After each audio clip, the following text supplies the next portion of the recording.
What's up, Warriors fans, and welcome back to Warriors Latest. As always, I am your host, Max Arizin. Big thanks to you for tuning in, liking, subscribing, and hitting that notification bell, as I do post new Warriors videos daily, and it does help the channel continue to grow as the season moves along.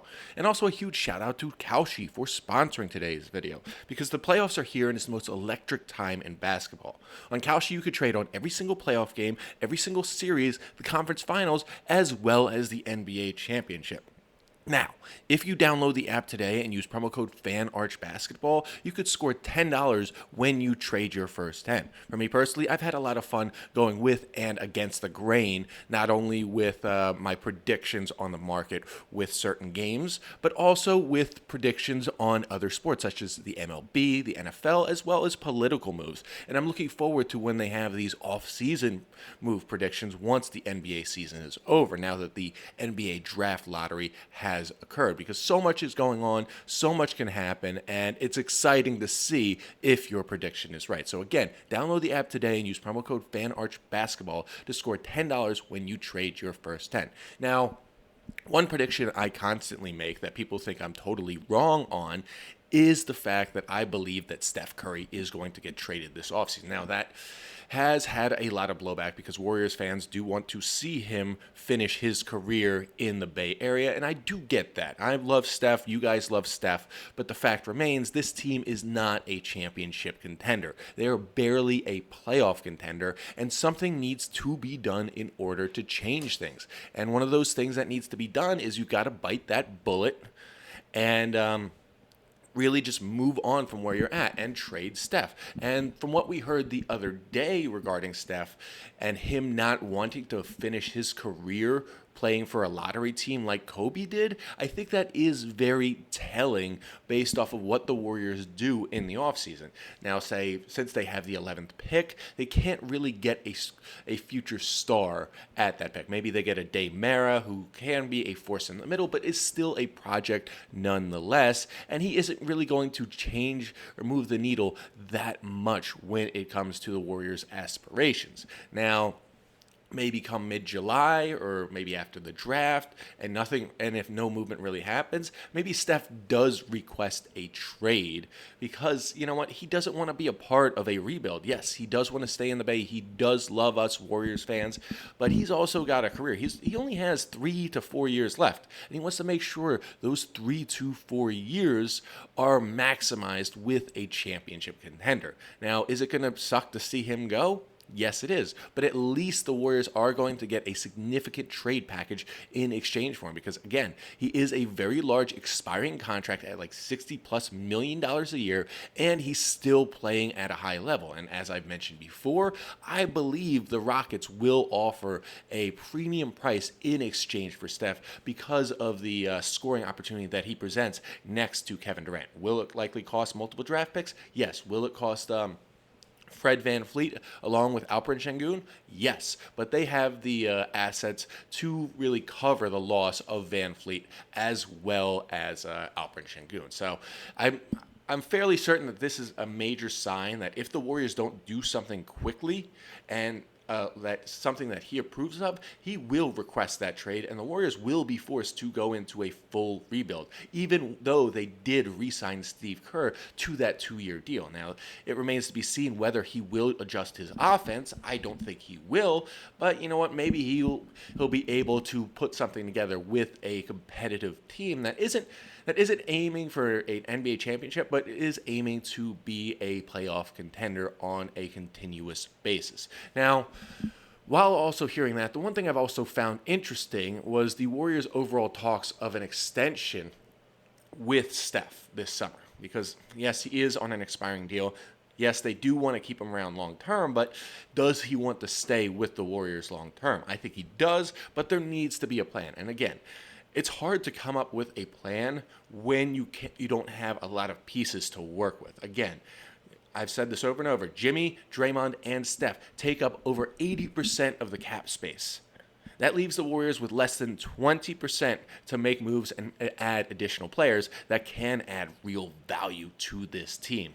And if they can't add value to this team, it's really going to be hard to convince Steph to say, hey, I want to stay in the Bay.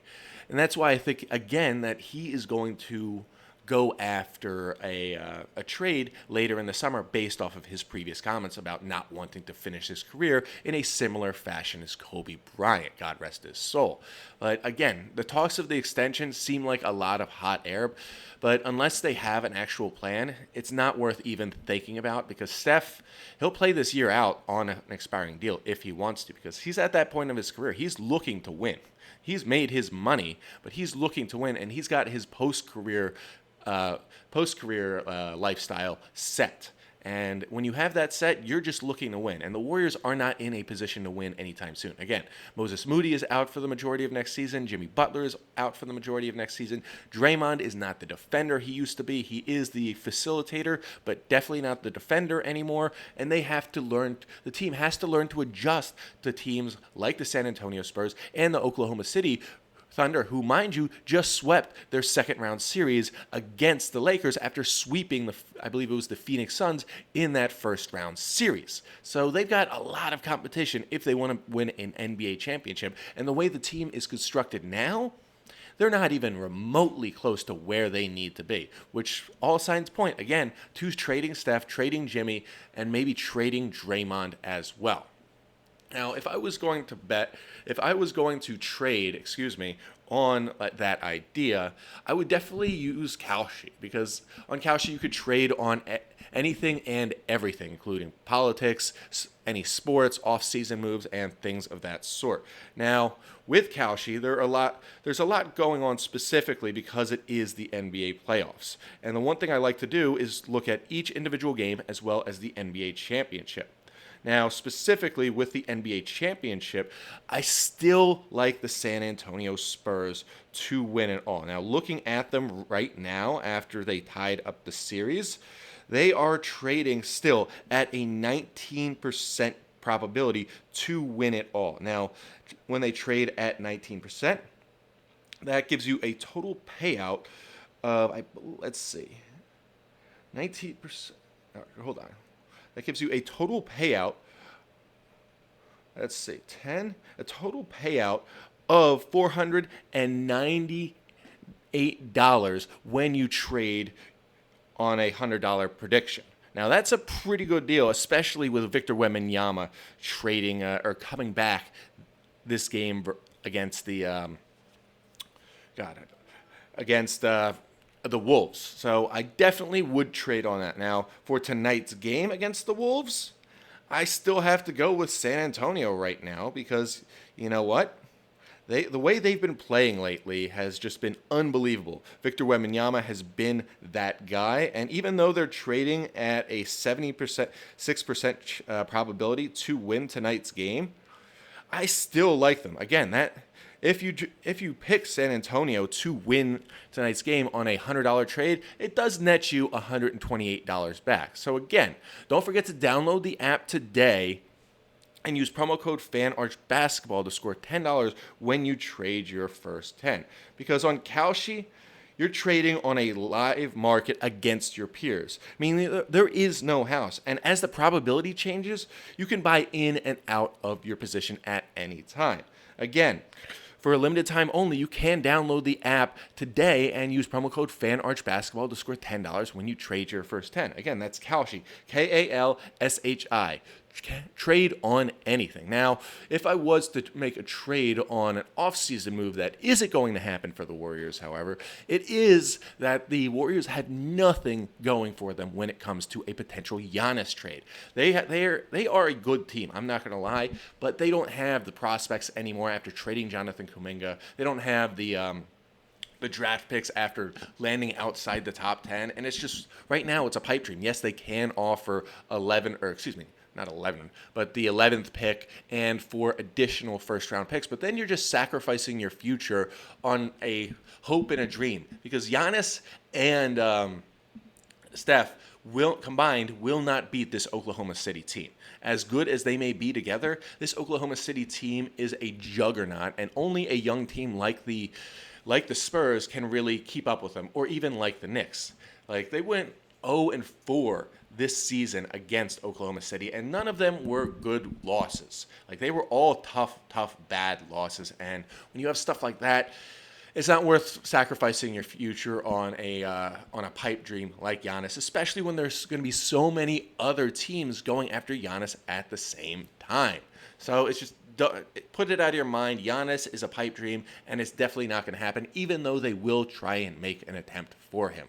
Now, again, there are going to be because of what happened over the weekend with the draft lottery, there are going to be a lot of hard questions that remain going from now until the NBA draft through July 1st when the new league season begins, and the Warriors are going to have to do a lot of self-reflecting. Because, look, this team, as constructed right now, can't do anything. They'll be lucky to make the playoffs next year because of how banged up they are and how they don't have any assets to really build on top of. Yes, they could get lucky at number 11, but they're not going to trade up. They're just going to get a guy who's going to be a project, and it may only develop into a role player. And if the Warriors want to compete for a championship, they need to look at themselves in the mirror and realize, okay, we had our time in the sun. We had our time in the sun. Now it's time to go back into the shade, retool, rebuild, and come back out with a new team that is competitive, that could slowly build its way forward based off of new young guys that they get, new draft picks that they get, as well as a young centerpiece that they can get in exchange for selling high on guys like Steph, guys like Jimmy Butler, or even Draymond Green. Now that's all we have today for Warriors Latest. As always, a big thanks to you guys for tuning in, liking, subscribing, and hitting that notification bell, and also a huge shout out to Kalshi for sponsoring today's video.